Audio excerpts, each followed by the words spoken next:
حضرت معاذ جنی سے روایت ہے کہ رسول اللہ صلی اللہ علیہ وآلہ وسلم نے فرمایا، جس نے قرآن پڑھا اور اس میں جو کچھ ہے اس پر عمل کیا، قیامت کے دن اس کے ماں باپ کو ایسا تاج پہنایا جائے گا جس کی روشنی سورج کی روشنی سے بھی زیادہ حسین ہوگی، جبکہ وہ روشنی دنیا کے گھروں میں ہو اور سورج آسمان سے ہمارے پاس ہی اتر آئے۔ اس کے بعد حضور صلی اللہ علیہ وآلہ وسلم نے فرمایا،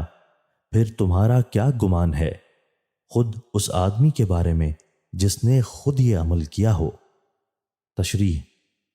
مطلب یہ ہے کہ قرآن کے پڑھنے اور اس پر عمل کرنے والے کے والدین کو جب ایسا تاج پہنایا جائے گا جس کی روشنی سورج کی روشنی سے بھی حسین تر ہوگی، تو سمجھ لو